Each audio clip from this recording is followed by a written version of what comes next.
사도신경으로 신앙 고백 드림으로 새벽 예배 시작합니다. 전능하사 천지를 만드신 하나님 아버지를 내가 믿사오며 그 외아들 우리 주 예수 그리스도를 믿사오니 이는 성령으로 잉태하사 동정녀 마리아에게 나시고 본디오 빌라도에게 고난을 받으사 십자가에 못 박혀 죽으시고 장사한 지 사흘 만에 죽은 자 가운데서 다시 살아나시며 하늘에 오르사 전능하신 하나님 우편에 앉아 계시다가 저리로서 산자와 죽은 자를 심판하러 오시리라. 성령을 믿사오며 거룩한 공회와 성도가 서로 교통하는 것과 죄를 사하여 주시는 것과 몸이 다시 사는 것과 영원히 사는 것을 믿사옵나이다. 아멘. 이 아침에 우리에게 주시는 하나님의 말씀은 레위기 26장 14절에서 26절 말씀까지입니다. 레위기 26장 14절에서 26절 말씀까지. 말씀 찾으셨으면 한 목소리로 같이 읽습니다. 그러나 너희가 내게 청종하지 아니하여 이 모든 명령을 준행하지 아니하며 내 규례를 멸시하며 마음에 내 법도를 싫어하여 내 모든 계명을 준행하지 아니하며 내 언약을 배반할진대 내가 이같이 너희에게 행하리니 곧 내가 너희에게 놀라운 재앙을 내려 폐병과 열병으로 눈이 어둡고 생명이 쇠약하게 할 것이요 너희가 파종한 것은 헛되리니 너희의 대적이 그것을 먹을 것임이며 내가 너희를 치리니 너희가 너희의 대적에게 패할 것이요 너희를 미워하는 자가 너희를 다스릴 것이며 너희는 쫓는 자가 없어도 도망하리라. 또 만일 너희가 그렇게까지 되어도 내게 청종하지 아니하면 너희의 죄로 말미암아 내가 너희를 7배나 더 징벌하리라. 내가 너희의 세력으로 말미암은 교만을 꺾고 너희의 하늘을 철과 같게 하며 너희 땅을 녹과 같게 하리니 너희의 수고가 헛될지라. 땅은 그 산물을 내지 아니하고 땅의 나무는 그 열매를 맺지 아니하리라. 너희가 나를 거슬러 내게 청종하지 아니할진대 내가 너희의 죄대로 너희에게 7배나 더 재앙을 내릴 것이라. 내가 들짐승을 너희 중에 보내리니 그것들이 너희의 자녀를 움키고 너희의 가축을 멸하며 너희의 수요를 줄이리니 너희의 길들이 황폐하리라. 이런 일을 당하여도 너희가 내게로 돌아오지 아니하고 내게 대항할진대 나 곧 나로 너희에게 대항하여 너희 죄로 말미암아 너희를 7배나 더 치리라. 내가 칼을 너희에게로 가져다가 언약을 어긴 원수를 갚을 것이며 너희가 성읍에 모일지라도 너희 중에 연병을 보내고 너희를 대적의 손에 넘길 것이며 내가 너희가 의뢰하는 양식을 끊을 때에 10여인이 한 화덕에서 너희 떡을 구워 저울에 달아주리니 너희가 먹어도 배부르지 아니하리라. 아멘. 오늘은 함께 읽으신 레위기 26장 14절에서 26절 말씀을 중심으로 불순종에 대한 징계라는 제목의 말씀으로 잠시 은혜를 나누겠습니다. 레위기는 27장까지 있지만 그러나 사실상 레위기를 실제적으로 마무리하는 장은 26장이라고 할 수 있습니다. 27장은 그냥 부록입니다. 그래서 26장은 레위기를 마무리 지으면서 이 모든 규례를 잘 지키면 복을 받고 지키지 않으면 저주를 받게 될 것이다 라고 하는 아주 단순한 내용입니다. 그래서 어제 봤던 본문에 보면 1절부터 13절까지 내용은 이스라엘 백성들이 하나님의 율법에 순종하면 복을 받게 될 것이다 라고 하는 내용이었습니다. 특별히 무엇보다 우상을 섬기지 말고 안식일을 지켜야 함을 강조했습니다. 이는 율법과 계명의 가장 기본이 되는 법으로 하나님만을 경외하며 하나님을 인생의 참된 주인으로 모시고 살아야 함을 말씀하고 있습니다. 그렇게 하나님의 말씀에 순종하면 하나님이 철을 따라 비를 내려주시고 밭의 열매가 풍성하게 되고 그들은 하나님의 백성이 될 것이다 말씀합니다. 이러한 복은 궁극적으로 하나님의 나라에서 성도가 누리게 될 영적인 행복을 상징하는 것입니다. 이제 어제 말씀에 이어서 오늘 말씀은 반대로 하나님의 율법의 말씀에 불순종하게 되면 그로 인해서 받게 될 저주와 형벌에 대해서 말씀해 주고 있는데요, 크게 4단계의 징벌이 임하게 될 것을 말씀하고 있습니다. 먼저 14절에서 17절 말씀해 보시면 놀라운 재앙이 이스라엘에게 임하게 될 것이다 말씀합니다. 14절에 보시면 그러나 너희가 내게 청종하지 아니하여 이 모든 명령을 준행하지 아니하며, 그럽니다. 하나님을 청종하지 않는 사람, 하나님의 말씀을 준행하지 않는 사람은 15절과 같이 하나님의 규례를 멸시하고 법도를 싫어합니다. 그럼 그 결과가 무엇입니까? 16절 말씀에 놀라운 재앙을 그들에게 내리시겠다 말씀하십니다. 다시 말하면 크고 무서운 재앙이 임하게 될 것이다 라는 것입니다. 그래서 여러 가지 질병을 당하게 될 것이고 대적자들에게 고통을 당하게 될 것이다 말씀합니다. 그래서 이스라엘은 대적들로 인해서 얼마나 무섭고 두려웠던지 여러분 17절 마지막에 보시면 쫓는 자가 없어도 도망하게 될 것이다 말씀합니다.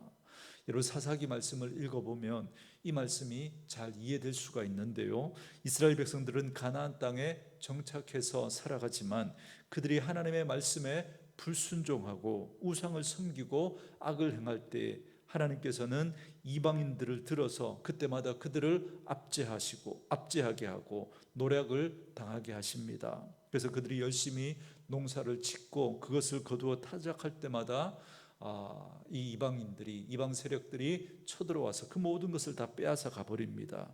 이처럼 하나님의 말씀에 따라 살지 않는 자들에게 하나님은 이러한 재앙을 내리시겠다 경고하고 계신 것입니다. 여러분 왜 경고하실까요? 그만큼 우리는 연약한 존재이기 때문에 그렇습니다. 우리가 말씀에 순종하겠습니다라고 결단하고 결심하지만 그러나 우리는 연약해서 그 말씀대로 살아가지 못하는 그런 저희들입니다. 그래서 불순종에 쉽게 빠지고 맙니다. 그래서 하나님은 경고하시는 겁니다. 그래서 하나님의 경고는 하나님이 우리를 사랑하시기 때문에 그렇게 경고를 주시는 겁니다. 우리를 포기하지 아니하시고 하나님이 포기하지 않으시고 끝까지 우리를 돌이키시기를 원하시는 그 하나님의 사랑 때문에 우리를 그냥 내버려 두지 아니하시고 경고해서라도 우리를 돌이키시기를 원하시는 겁니다. 그래서 우리를 사랑하시기 때문에 우리를 복된 자리에 서게 하시도록, 우리를 풍요롭게 살게 하시도록 하시기 위해서 지금 경고하고 계신 겁니다. 그런데도 이스라엘은 하나님의 경고를 무시합니다. 그래서 두 번째로 이스라엘에게 극심한 흉년을 내릴 것이다 말씀합니다. 놀라운 재앙을 당하게 되면 이스라엘은 당연히 회개해야 되는데 그런데 그들은 그렇게 하지 않습니다. 그래서 하나님은 이제 재앙의 강도를 7배나 더 높이십니다. 18절 말씀해 보시면 또 만일 너희가 그렇게까지 되어도 내게 청종하지 아니하면 너희의 죄로 말미암아 내가 너희를 7배나 더 징벌하리라 그럽니다. 이렇게 하나님은 그들에게 7배나 더 강한 징계를 내리시는데도 그들은 돌이키지 않습니다. 그 7배나 더 강한 징계가 뭡니까? 흉년을 내리시겠다는 겁니다. 그런데 19절 말씀에 보면 여기에 대해서 이렇게 말씀합니다. 내가 너희의 세력으로 말미암은 교만을 꺾고 너희의 하늘을 철과 같게 하며 너희 땅을 녹과 같게 하리니 그럽니다. 그러니까 하나님께서 흉년을 내리시는 이유가 세력으로 인한 그들의 교만 때문이라는 것입니다. 가나안에 정착해서 집을 짓고 농사를 지어서 그것을 거두어 창고에 가득히 채우고 그렇게 살아가다가 보니까 그들에게 힘이 생깁니다. 재력이 생기고 또 경험이 생기고 또 힘이 생기니까 그들이 그것 때문에 교만해졌던 겁니다. 하나님이 그 땅에 소출을 풍성하게 하셨는데 오히려 그들은 풍년의 은혜로 말미암아 교만해졌던 겁니다. 그래서 하늘이 철과 같고 땅이 녹과 같게 되게 하시겠다 말씀하십니다. 이게 무슨 말이죠? 하늘과 땅이 딱딱해져서 하늘과 땅이 소출을 내지 못하게 하시겠다는 겁니다. 그런데도 이스라엘은 그 교만을 꺾지 않습니다. 그래서 하나님은 그들의 죄에 또 7배를 더해서 세 번째 징벌을 내리십니다. 21절 말씀에 너희가 나를 거슬러 내게 청종하지 아니할진대 내가 너희의 죄대로 너희에게 7배나 더 재앙을 내릴 것이라 그럽니다. 그러니까 흉년의 재앙에 또다시 7배나 더한 그 재앙을 내리시는데 이번에는 들짐승의 공격입니다. 사자나 곰과 이리떼들 같은 맹수들이 마을을 습격해서 어린아이들과 가축을 마구 잡아먹습니다. 여러분, 이게 얼마나 끔찍한 일이겠습니까? 사람들은 그래서 집 밖으로 나서지도 못합니다. 여러분, 그래서 거리는 황량하게 되고 말 것이다 말씀하고 있습니다. 이런 일을 당하는데도 그들이 돌이키지 않는다면 하나님은 네 번째 재앙을 내리시는데 칼과 전염병과 굶주림입니다. 23절부터 26절 말씀의 그 내용인데요, 칼, 전염병, 굶주림의 그 재앙을 내리신다 그럽니다. 여러분, 이 말은 전쟁과 역병과 기근의 재앙을 내리신다는 겁니다. 여러분, 전쟁과 전염병과 기근은 전방위적으로 광범위하게 내리는 재앙이기 때문에 누구도 그 재앙을 피할 수 없는 것입니다. 그래서 먼저 강한 군대로 그들을 치시겠다는 겁니다. 전쟁의 재앙이죠. 혹 운 좋게 그 칼을 피했을지라도 전염병을 내리시겠다는 겁니다. 이건 피할 수가 없습니다. 혹 전염병까지도 피했을지라도 기근으로 인한 굶주림의 재앙을 내리시겠다는 겁니다. 여러분, 이 재앙은 여러분 피할 수가 없습니다. 이처럼 하나님은 분명하고 철저하게 죄에 대해서 징벌하시겠다 말씀하십니다. 그리고 하나님은 이렇게 말씀하십니다. 24절 말씀해 보시면 나도 너희에게 대항하여 너희 죄로 말미암아 너희를 7배나 더 치리라 그럽니다. 하나님은 이제 이스라엘에게 대항하시겠다고 그럽니다. 지금까지는 하나님께서 내리시는 어떤 형태의 징벌을 통해서 이스라엘을 징계하셨는데 이제는 하나님이 직접 이스라엘을 대항하시겠다 그렇게 말씀합니다. 왜냐하면 죄는 그것이 어떤 것이든지 간에 근본적으로 하나님을 대적하는 일이기 때문에 그렇습니다. 그래서 하나님께서 7배나 더 그들을 치시겠다 말씀하시면서 이번에는 직접 하나님이 이스라엘을 대항하시겠다 말씀하십니다. 여러분, 이렇게 보면 하나님은 공의의 하나님이 맞습니다. 행한 대로 갚으시는 분이십니다. 하나님은 자기를 사랑하고 자기를 간절히 찾는 자를 만나 주십니다. 그러나 반대로 자기를 멸시하는 자를 멸시하시고 자기를 미워하는 자를 미워하십니다. 여러분, 이건 인격과 인격 사이에 항상 여러분 그렇게 되는 법입니다. 여러분, 한쪽이 일방적일 수는 없는 것이죠. 그러나 또한 하나님은 사랑의 하나님이십니다. 우리가 먼저 하나님을 사랑한 것이 아니죠. 하나님이 먼저 우리를 사랑하셨습니다. 우리가 아직 연약할 때, 죄인 되었을 때, 원수 되었을 때 하나님이 우리를 먼저 사랑하셨습니다. 그래서 예수님을 보내사 십자가에 죽게 하심으로 우리에 대한 하나님의 사랑을 확증하셨습니다. 이처럼 하나님의 사랑은 조건 없는 사랑이고 영원히 변함없는 사랑입니다. 그런데 우리가 이 하나님의 사랑을 오해합니다. 그래서 죄를 지으며 막 살아도 여전히 하나님은 우리를 사랑하실 거라고, 예수님의 공로 때문에 용납하시고 여전히 우리를 사랑하신다고 말씀하십니다. 네, 맞습니다.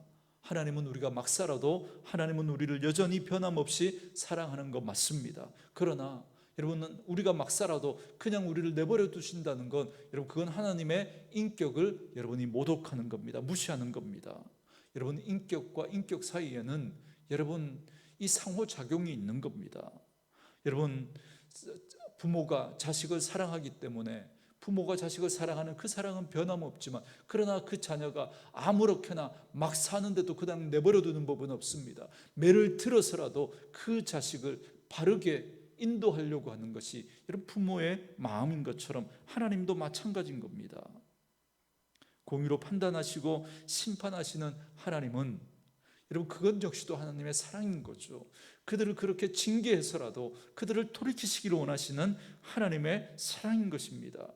그래야 그렇게 징계하고 그렇게 매를 들어야 우리가 죄에서 돌이켜 뉘우치고 회개할 수 있기 때문에 그렇습니다. 그래서 오늘 본문에 나타난 이 네 단계의 징계는 언약의 신실하신 하나님께서 자기 백성들을 향한 집요한 사랑과 은혜의 또 다른 표현인 것입니다.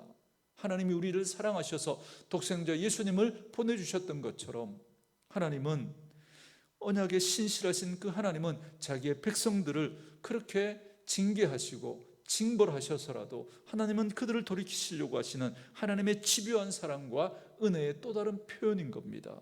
결국 하나님의 백성은 잘못된 길을 갈지라도 다시 돌아가는 길목에서 하나님의 사랑을 마주칠 수밖에 없는 사람들이 바로 저와 여러분들입니다. 그래서 공의로 심판하시는 징벌조차도 결국엔 우리를 향한 하나님의 사랑이라는 사실을 꼭 기억하시고 날마다 말씀 앞에 우리의 죄악을 돌이켜보고 그러한 죄악들이 드러날 때마다 하나님 앞에 회개하는 저와 여러분들이 될 수 있기를 바라고, 그래서 우리를 무조건 용서하시고 사랑하시는 그 하나님의 은혜 앞에 온전히 거하는, 그래서 날마다 하나님 앞에 더 성숙한 모습으로 세워져가는 저와 여러분 되어줄 수 있기를 주님의 이름으로 축원합니다. 주신 말씀 묵상하시면서 이 찬양 함께 들으시며 기도하는 시간 갖습니다.